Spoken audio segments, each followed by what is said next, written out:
Grabing taas ng bundok na yan mga idol. Ayan oh. Binalot siya ng makapal na ulap.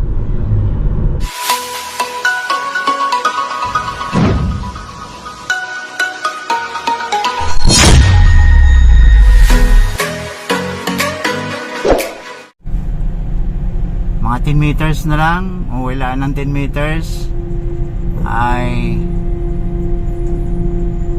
dadaong na mismo tong barko na aming sinasakyan. So lalabas tayo mga idol para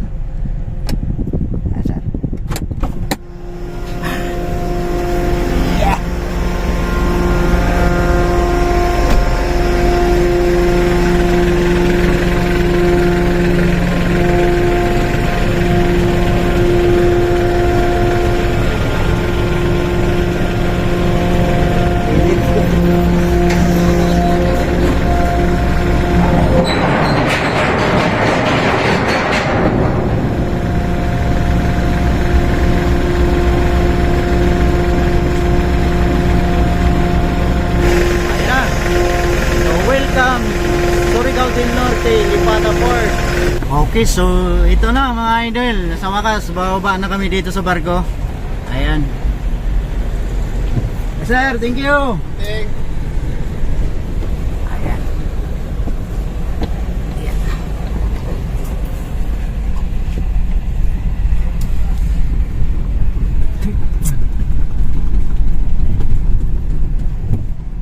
Sige, bye. Hanggang sa muli.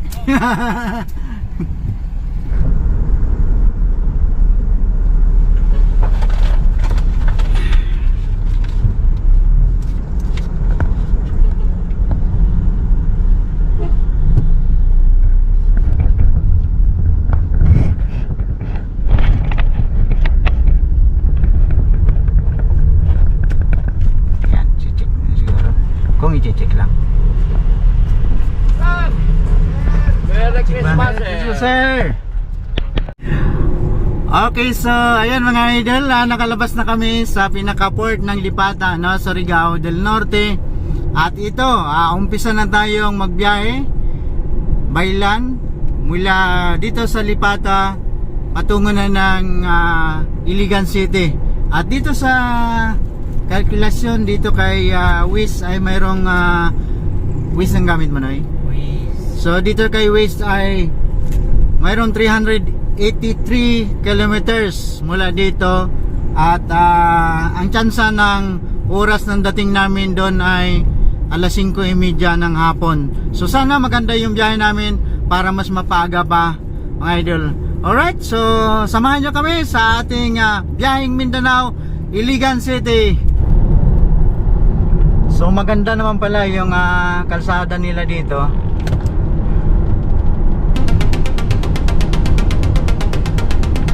Sa wakas, nandito na tayo sa lupain ng Mindanao, ang lupang pangako mga idol. Yan.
ganda ng kalsada, makinis.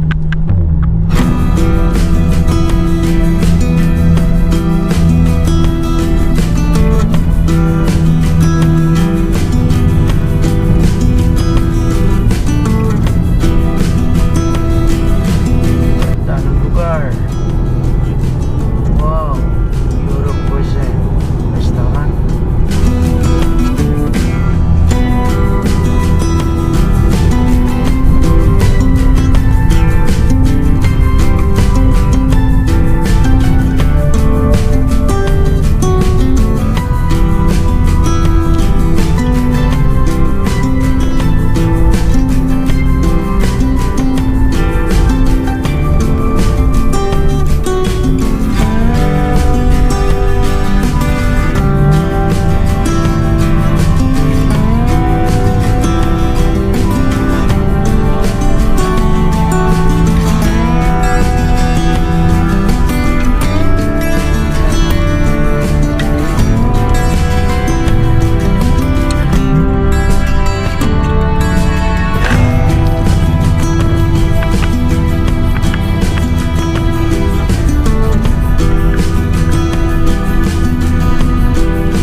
Bumaba na yung ulap dito.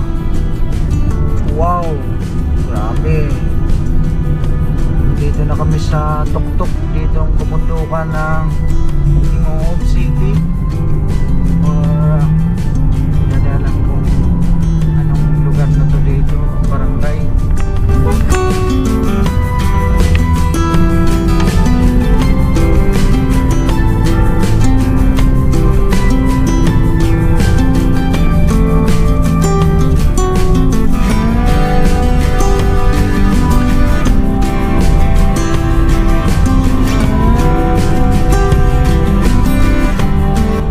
Sa kasalubong dito, makikita yung tao dito. May tingin din na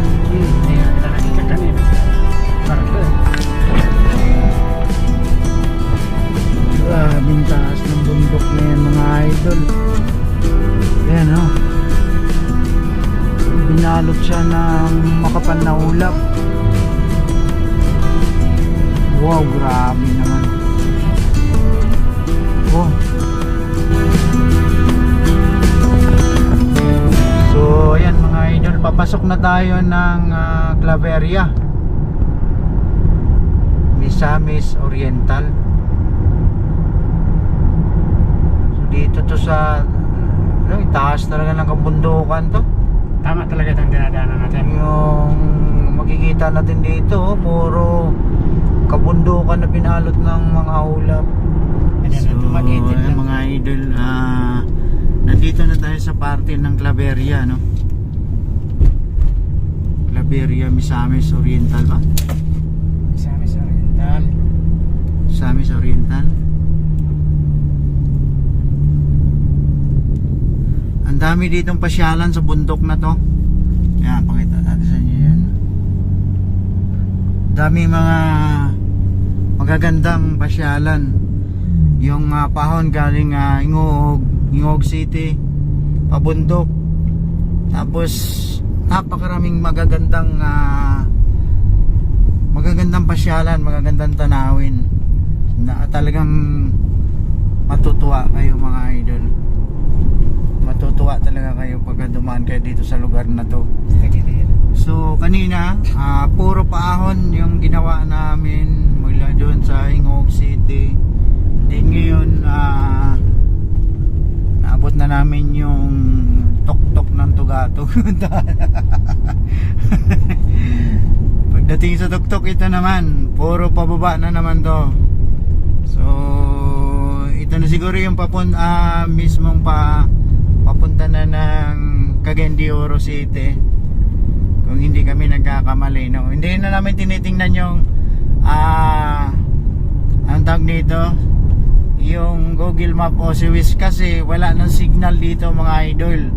Kaya nanghuhula na lang kami kung ito ba ay part ng Misamis Oriental, Occidental, basta nakalagay lang doon, welcome to Claveria, no? So ayan, huwag kayong magtaka kung bakit parang hindi ako sigurado sa mga sinasabi natin na lugar, kasi first time nga namin na makarating dito, no, sa kabundukan, sa lugar na to, sa Mindanao na to. At pareha kami nangangapa, so nagbase lang kami sa turo ni Google Map or ni Waze. Kaso ngayon lang pagdating dito ay wala na signal, nahihirapan na. So ayan mga idol, okay, so sana maintindihan ninyo kami. Ayun. Kondisyon na kondisyon yung driver natin. Sabi niya hindi na siya magpapalit hanggang doon dumating sa pupuntahan namin. Excited siya na mag-drive mga idol, di ba? So tumigil muna kami dito mga idol sa isang barangay na to, at iinom muna kami ng mainit na kape kasi panglaban sa antok. So ayan, anong barangay po to? Unsang nga barangay diri?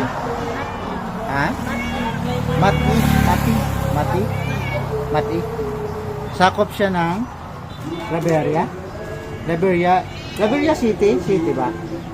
Hindi. Sakop siya ng Misamis Oriental. Okay, yun. So ayan, nasagot na yung tanong natin kanina na ang Claveria pala ay Misamis Oriental nga. Yan yung barangay hall nila, Barangay Mati, Barangay Hall ng Claveria. So napaligiran sila, parang gitna sila ng bundok, you know.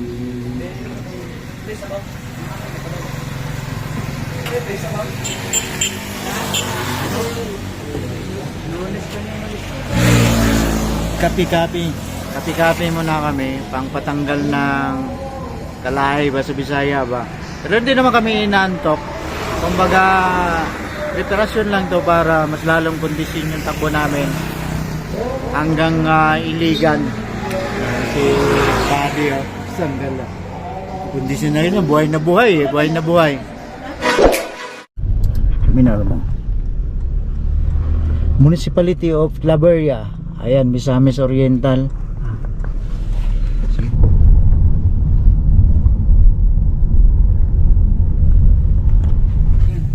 So update na naman tayo mga idol.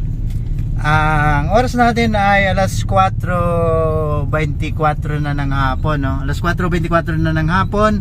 At ito, patuloy pa rin, hindi pa kami nakarating.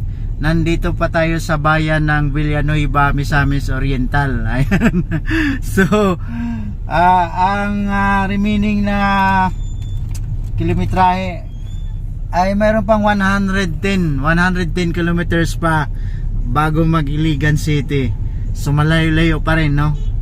At ito, na-traffic tayo dito sa palengke ng Villanueva.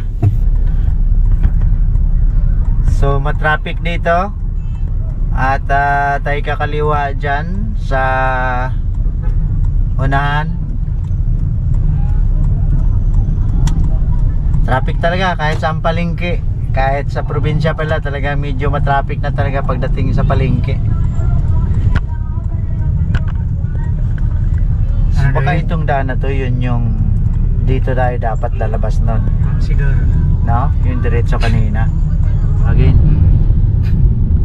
Hindi pwedeng. Bulahang bagong tuig. Kaninyong tanan. Bagong. Taguluan naman pala to. So hindi na to Villanueva.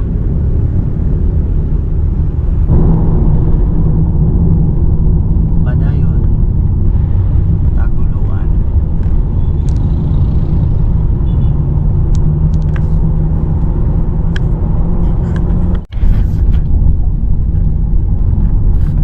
Postal, no? Bypass siguro ito nila. So dito tayo ng kanilang syudad, coastal area. Yan, oh, pakita ko sa inyo sa gilid, oh, mga barko, yan, oh, mga barko. Yan, so parang may pier yata dyan sa bandar yan. Yan yata yung pinaka pier ng Cagayan de Oro City.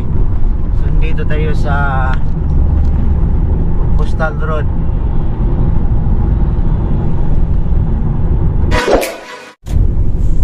Okay, so update tayo muli mga idol sa ating biyaheng Mindanao. Ang oras natin ay 3 minutes before 5 PM na, no? Hapon na, paggabi na siya mga idol. At sa wakas nandito na kami sa Cagayan de Oro City, no? Ayan, yung pinaka pier yata nila dito. Pier ng Cagayan de Oro, yan. May mga barko, maraming barko dyan. So dito tayo pinadaan ni Google Maps sa kanilang coastal sa gilid ng pinakasyudad nila, no? Malapit sa pier ng Cagayan de Oro City. At sa mga hindi pa nakarating dito, parang Maynila nito, maunlad din na syudad to sa Pilipinas mga idol, dahil yan, dami nga nilang taxi dito, no? Yung mga nasundan natin, nasulubong natin mga taxi.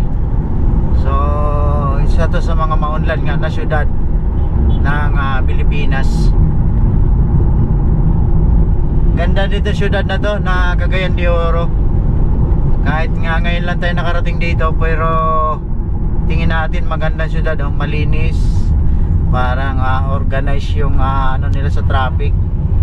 Hindi siya gano. Ewan ko lang doon sa ano, kasi pinaiwas kami ni Waze dito sa coastal nga tayo, sa tabing dagat tayo pinadaan, tapos dito sa magilid-gilid. So hindi natin nasubukan yung mabigat siguro na traffic doon sa pinaka sentro na dito sa syudad na to mga idol.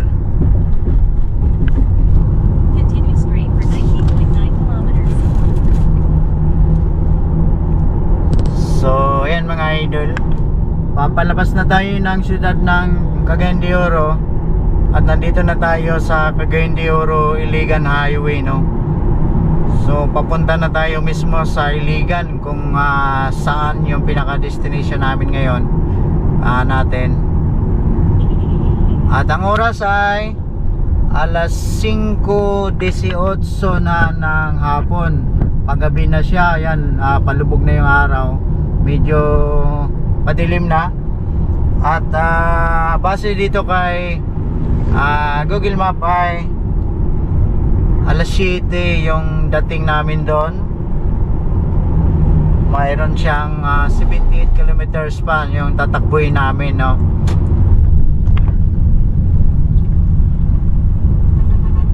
El Salvador City.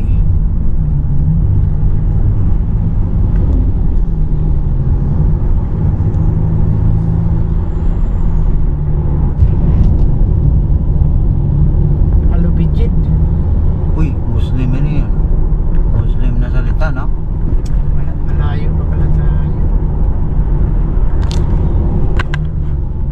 So malapit na rin na tayo makarating mga idol, kasi nandito na nga tayo sa Iligan City. Kaso ngayon lang, yun nga, ginabi na tayo na dumating dito sa syudad ng Iligan. So ito na yung video natin, madilim na. At barely 16 minutes na lang. So malapit na talaga tayo, no? 16 minutes na lang at makarating na tayo doon sa lugar kung saan namin ihatid tong dala namin na sasakyan ng aming boss. So ayan mga idol, wag kayong mainip, walang kakalas hanggang matapos ng video natin. At update ko ba mamaya pagka nandun na tayo mismo sa area. Okay, so magandang gabi muli sa inyo lahat mga idol. Ang oras natin ngayon ay alas 9:15 na ng gabi. Okay, so ayan, sa wakas ay dumating na rin kami dito sa bahay mismo ng boss namin dito sa Iligan City. kaninang siguro mga alas 8 yun ng nitong gabi. At yun nga, binahin namin yung kanyang sasakyan Baylan na mula doon sa Marbil, Parañaque hanggang dito sa Iligan City. At yun nga ang mga kaganapan, no? Habang nasa biyahe tayo, pagdating nung nakaraang gabi doon sa Matnog, Sorsogon ay napakahaba nga ng pila ng mga sasakyan, ng mga pasahero doon sa Matnog, Sorsogon. Kaya mabuti na lang minomonitor niya yung biyahe namin at pinalipat niya kami doon sa kabilang port, doon sa Castillas Port, na kung saan mayroon siyang kakilala, no? Sa awa naman ng Diyos ay kahit medyo delayed kami, kahapon lang kaming umaga nakasakay sa barko ng alas 8, at least nakasakay kami dahil kung doon kami sa port ng Matnog ay kanina lang kagabi lang tumawag yung taga Matnog Port na pwede na daw kami kumuha ng tickets. So sa makatuwid ay hindi pa sana kami nakarating ngayon dito, baka bukas pa sana kami makarating dito sa Iligan. So yun, napakalaking unang-una nagpasalamat tayo sa Panginoong Diyos dahil hindi niya tayo kami pinabayaan, at kumbaga tinulungan niya sa pamagitan ng boss namin na nagmonitor din sa amin na ituro kami doon sa kabilang port na mas mabilis at mas maayos naman yung biyahe namin dahil yung barko, yung Roro Bisil na sinakyan namin doon ay diretso na siya ng Lipata Port doon sa may Surigao. So hindi na kami dumaan pa ng halin sa Samar din sa Leyte, no? Direkta na yung sinakyan namin na Roro Bisil doon sa Lipata, Surigao. So yun nga, dumaong kami kaninang umaga doon sa port ng Lipata, Surigao ng mga siguro mga magteten, no? Mga alas 9 pasado, at yun ang nangyari, no? So ngayon lang kami nakarating ngayong gabi dito sa mismong bahay ng boss nga namin sa Iligan ng alas 8 na ng gabi. So ayan mga idol, sana nakakuha kayo ng idea na ang biyahe na mula Marbil, Parañaque to Iligan City to Mindanao. Ang akala natin na dahil nga doon sa kalkulasyon ni Google Map na 1 day to 10 hours lang base doon sa ginugil nga natin nung nakaraang nung umalis kami nung Monday, no? At alam natin na hindi talaga masusunod yon at hindi mangyayari yung pagdating sa actual. At tama nga tayo dahil umabot ng 2 days and 16 hours. 2 days and 16 hours ang kabuuan ng biyahe namin. So hindi talaga maganda pagka magbiyahe ka ng Baylan na may dala ka sa sasakyan ng ganong mga pizza, mga idol, kumbaga yung mga tawag na peak season ba yon, yung kagaya na magpapasko at mag-New Year, kasi sobrang dami ng mga pasahero, sobrang dami ng mga sasakyan, mga biyahero na pagdating doon sa mga pier, no, sa mga port area. So doon ka mahihirapan at doon kayo matatagalan. So sana nakatulong tong video natin at kumbaga makapagbigay tayo ng dagdag kaalaman sa inyo na hindi talaga maganda palang magbiyahe ng mga ganon, yung mga peak season matawag nun, na pag mga araw ng mga mahal na araw, ganon. So kung may travel man kayo na kagaya ng ginawa namin, na mag-travel kayo ng sasakyan by land, so hindi talaga maganda, hindi maganda na bumiyahe kayo ng mga peak season. Dapat mga ordinaryong araw lang para hindi kayo mahirapan sa pila-pila. Kawawa kayo doon maghintay ng matagal ng walang katiyakan kung kailan makasakay ng barko patawid doon sa isla. Buti na lang at yung Roro Bisil, yung barko namin sinakyan, ay direkta na ng Lipata, Surigao. So hindi na kami nabugbog pa ng biyahe through doon sa Samar papuntang Leyte, no, papaso bago mag-Surigao. So yun yung aming first time na karanasan na magdala ng sasakyan by land nga, daan ng Bicol Bicol, Sorsogon to Samarliti sana hanggang Surigao papunta na dito sa Mindanao. Alright, so sana nakatulong tong video natin na nakapagdagdag ng konting kaalaman, no? Kung paano mag-travel ng baylan, lalo na kung magdala tayo ng sasakyan. Alright, so ayan, hanggang dito na lang itong video natin na medyo mahaba yung video natin dahil mahaba nga yung travel din natin. At maraming salamat po sa inyo. Ngayon ay December 24, dispiras na po ng Pasko.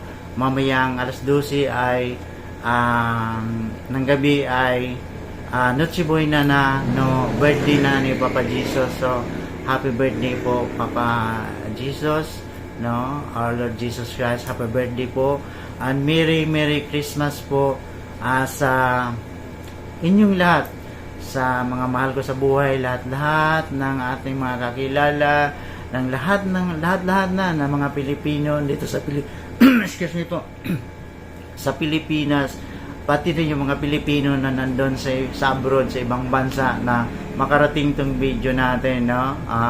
Kung makarating man sa inyo, Merry Christmas po sa inyong lahat. Kung late naman na may upload ko to, Merry Christmas pa rin and advance Happy New Year po sa inyong lahat.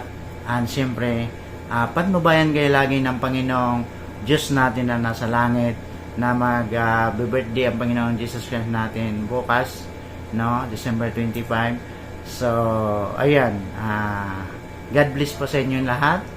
And maraming salamat sa inyong pagtsatsaga, panonood dito sa aking munting channel na to. At siyempre, bago tayo magtapos, huwag niyong kalimutan na i-like at mag-subscribe sa aking munting channel na to dito sa ibaba ng video na to. Thank you po. Merry Christmas!